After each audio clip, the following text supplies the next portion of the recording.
Alcatraz is one of the most sinister places on the planet, and its secluded location makes it impossible to escape. Or so we thought until one sunny day in June 1962, when a group of 3 men disappeared without a trace after descending into the wild waters of San Francisco Bay. Many inmates tried to escape before them without success, and most people believed that the trio met the same fate. The world hadn't heard from them again until 2018, when the FBI received a mysterious letter that forced them to reopen investigation. That changed after the San Francisco Police Department received a cryptic letter that simply read, "My name is John Anglin. I escaped from Alcatraz in June 1962 with my brother Clarence and Frank Morris."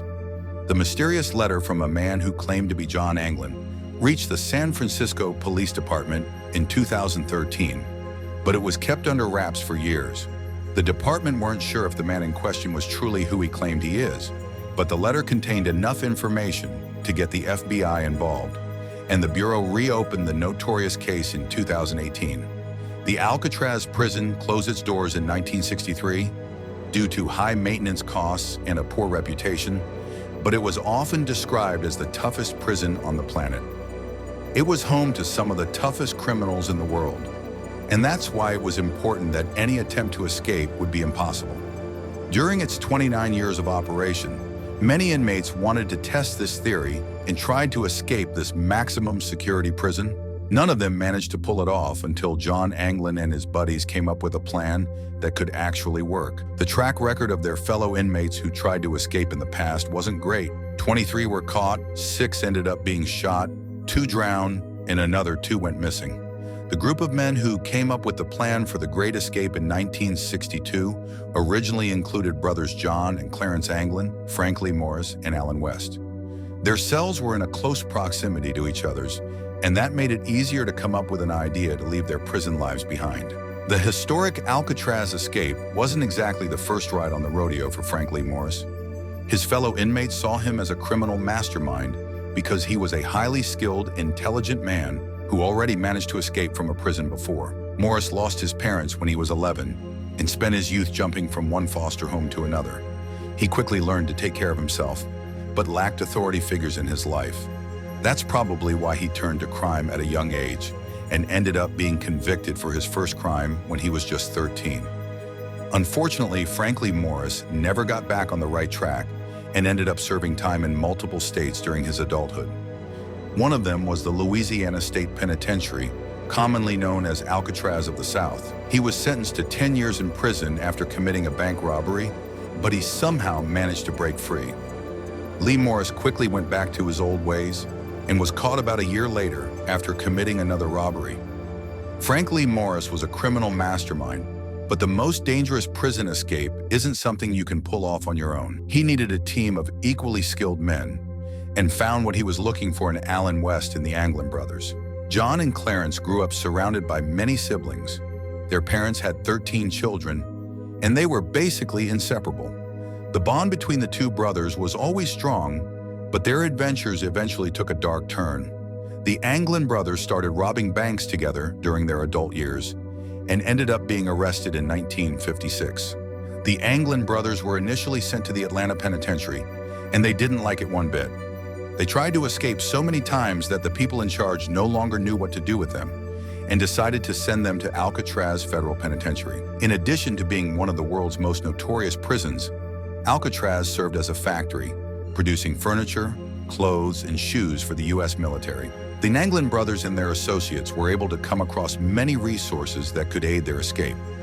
They only had to find a way to take them without anyone noticing. The 4 inmates knew it won't take long for the guards to figure out that they're no longer there. Fortunately, they came up with the perfect decoy, placing human-like dummies in their place. Designing the papier-mâché-inspired dummies wasn't easy. The team used a mixture of soap, toothpaste, concrete dust, and toilet paper to construct them, but they still didn't look realistic enough. To enhance their appearance, they added paint from the maintenance shop and hair collected from the barbershop floor. Towels and clothing stuffed under blankets completed the illusion, making the dummies look convincingly human. However, leaving behind the dummies alone wasn't enough to ensure their escape. The group decided to dig large holes in their cell walls to make their way out. Alcatraz, being an old and crumbling structure, made the digging process surprisingly easier than expected. After prison reforms in the early 1960s, inmates were granted 1 hour of musical activity each day. One of the escapees used this hour to play the accordion, masking the sounds of the banging and chipping involved in digging. This clever tactic allowed them to reach the roof of their cells, where they stored tools and supplies for the next phase of their plan. By May 1962, Morris and the Anglin brothers successfully broke through the walls of their cells. Although the holes weren't yet large enough for them to pass through, they felt optimistic. One significant challenge remained: crossing the frigid waters of San Francisco Bay. To tackle this, they collected over 50 old raincoats and stitched them together, creating a makeshift raft and life vests. The escape was fraught with danger, but their desire for freedom outweighed the risks. On the night of their escape, as the other inmates slept, the group prepared to make history. Unfortunately, Allen West faced an unexpected problem. His hole was too small to squeeze through. Despite his efforts and Morris's attempts to help, the cement wouldn't budge. Running out of time, the trio had no choice but to leave West behind. Morris and the Anglin brothers climbed through the utility corridor and ascended the ventilation shaft to the roof. Their hearts raced as they slid at 50 feet down a kitchen vent pipe and climbed over barbed wire fences. Finally, they reached the shore, where they inflated their raft and set off into the night, leaving Alcatraz behind. The following morning, sirens blared across the prison as the daring escape was discovered. West, still inside, shared details of their plan with authorities. He revealed they were heading to Angel Island to steal a car and part ways. Investigators followed up on the lead but found no trace of the escapees. It's believed the trio anticipated West would talk and may have altered their plans. Whether they survived or perished in the freezing waters remains a mystery. The FBI launched a formal investigation, but little evidence emerged. About a month later, a Norwegian freighter reported spotting a body 17 miles from the Golden Gate Bridge, but the lead proved inconclusive. Though the escapes achieved the seemingly impossible, the ultimate question lingers. Did they manage to defy nature and survive? After 17 years, the FBI closed its investigation on December 31st, 1979. The authorities concluded that the inmates probably drowned and decided to leave it at that. Back in 2015, the History Channel aired a documentary about this intriguing case, presenting further evidence gathered by the Anglin family in the decades to come. They shared handwritten Christmas cards from the two brothers, but experts couldn't determine the date of delivery. A family friend also claimed to have spotted the brothers in Brazil in 1975 and took a picture of two men who resembled John and Clarence Anglin. Robert Anglin made a deathbed confession that shook the world. He claimed John and Clarence reached out to him in 1963 and kept in touch until 1987, when they eventually lost contact.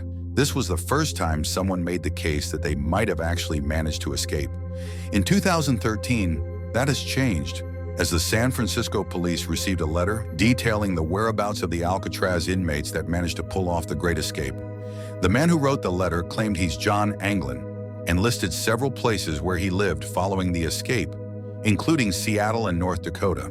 According to his letter, Frank Morris and his brother Clarence both died a couple of years before he sent the letter, and he was battling cancer at the time of its writing. One thing about the letter that seemed extremely fishy was the writer's claim that he's still living in Southern California. It just didn't make sense that a man who pulled off one of the most daring prison breaks the world has ever seen still had the guts to live just a few hours away from San Francisco.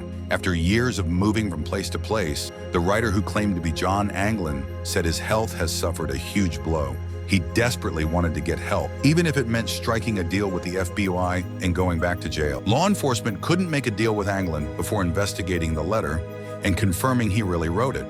The FBI carefully examined it, looking for fingerprints and possible traces of DNA. They also analyzed the handwriting by comparing it to writing samples of all three men who managed to escape from the rock. According to local TV station KPIX, the FBI's results were inconclusive.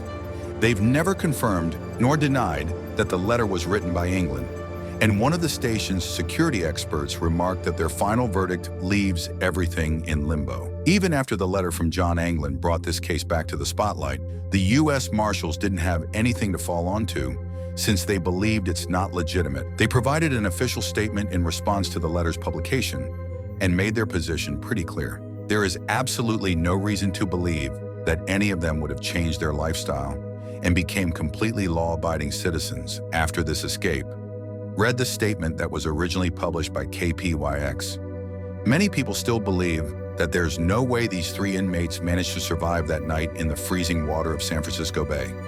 One study from 2014, however, points out there's still a tiny chance they actually survived. Researchers have used a computer model to recreate the event and came to a conclusion that the water currents would have been working in their favor. Despite many pieces of evidence emerging over the years, the fate of Frank Lee Morris, John Anglin, and Clarence Anglin remains uncertain. We'll probably never know if they met an early death or spent their lives as free men.